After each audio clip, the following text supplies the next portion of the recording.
What's going on, everyone? Welcome back to the show. Okay, so I'm going to go a little off script today. I'm not going to be talking about specifically different legislation, but I want to talk about the importance of knowing what's going on in Washington, D.C. Because in the opening of every video that I put out, I always say we talk about financial news and we talk about what's going on in Washington, D.C. If that sounds like something interesting to you, please subscribe to the channel and hit that little bell notification. That way you get notified anytime we put out a video. I always say the same thing. Now, the Washington, D.C. part, the financial news as well, and the Washington, D.C. part, it's very important for us to know what's going on. Because you have politicians here that are representing you, and if you're not following what they're doing, they're just going to do whatever they want. And I'll tell you what, politicians right now, they're pretty much doing whatever they want. They're not helping everyone. They're helping people who are paying attention. And so that's why we need to pay more attention to what's going on in Washington, D.C., because you have politicians that are out there that are just helping the rich. They don't care anything about the middle class, the working class, the poor. They could care less. And now when I say they could care less, I'm not speaking of all politicians, and I shouldn't say that, right? Because you have some politicians, they truly want to help the working class, the middle class, the poor. You have people like Bernie Sanders. You might like him or don't like him. He really talks about helping the poor, okay? He talks about helping the working class. He talks about helping the middle class. And he tries to get things implemented along that way. He's usually the lone person that's pushing for legislation that focuses on things like that. He likes to focus on people on Social Security and people on Medicare and what they need. But it's just one person. He's just one senator. And right now we know in order to move anything with the reconciliation, this is just with reconciliation, you can only use one per year. You need 50 Democrats on board. And we've had some problems getting 50 Democrats on board. Now, to move regular legislation without reconciliation, you need 50 Democrats and you need 10 Republicans. And we haven't been able to get that through the Senate. And so that's the struggle at this point right now. But we need to pay attention. This is a midterm election. This is very important for a lot of politicians to get something done because their job is on the line. And we need to be able to hold them accountable if they're not getting anything done. And so we only have a little bit of time before the midterm election. We're talking about 7 months. And so we can watch these politicians and see what they do in the next 7 months. If they don't do anything, we need to start holding them accountable. And if Republicans take over the House or they take over the Senate or they take over both, we need to hold them accountable as well. Republicans right now have not come up with a platform, which I think is really amazing. You have one Republican senator that came up with a platform, and that platform almost blew up. He came up with a plan, but in that plan, he was talking about raising taxes on people who aren't paying taxes now. And so that was just shocking to a lot of people because you do have people who don't meet that threshold when it comes to paying taxes, so they don't have to pay taxes. However, he was talking about everybody needs to have skin in the game, okay? And this is Senator Scott. He put that out there. And so we need to know what these politicians want to do if they're in power, but Republicans are not saying anything right now. And because they're not saying anything, it's up in the air. We don't know if they're going to do good or do bad.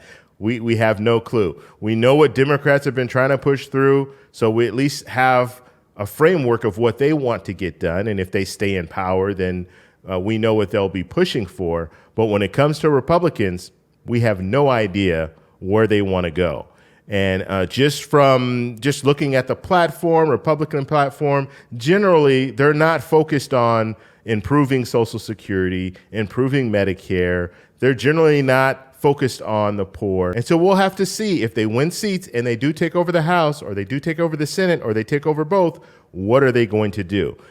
Regardless, they're going to have to negotiate with President Biden. Okay, so regardless of what happens, you're still going to have Democrats that are going to have a say when it comes to moving any legislation. Okay, so if Republicans take control of the House, and let's say the Senate stays the same, so you still have Democrats controlling the Senate, and then the President Biden obviously is a Democrat, you're still going to have to negotiate. Now, if we're in a situation where Republicans take the House and the Senate, you still have to negotiate with the White House because the president can veto a bill, and then you're going to need that majority vote. And you're not going to get the majority vote if President Biden, let's just look at it this way. Let's say the House and the Senate run by Republicans, they have a bill that they push through Congress, and it goes to the president's desk and he says, you know what, I'm not going to sign this. I'm going to veto it, and it goes right back to Congress. Now, Congress has to have a majority vote.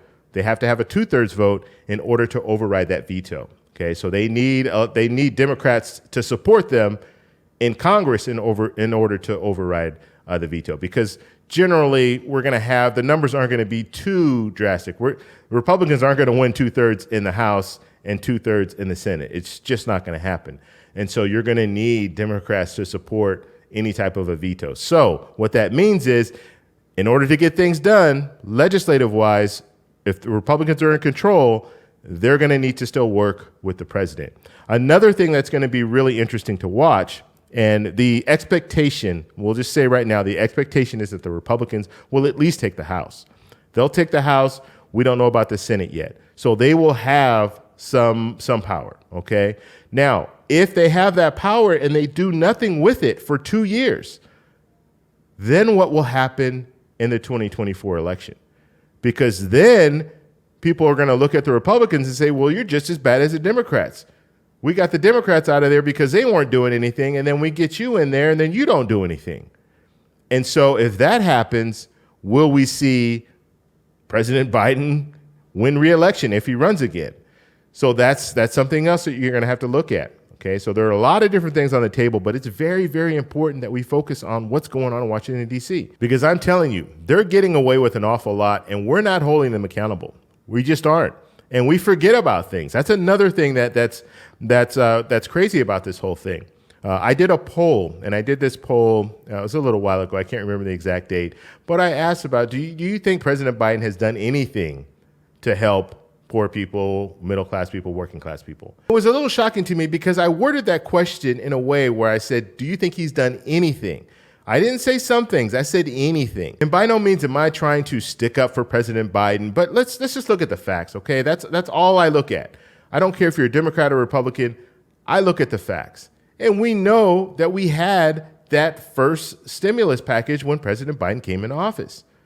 And that stimulus package, the $1.9 trillion stimulus package, it had stimulus checks, $1,400 stimulus checks, and it had the child tax credit. And people benefited from both of those things. And so that's why I phrased the question like that, but people have forgotten about it.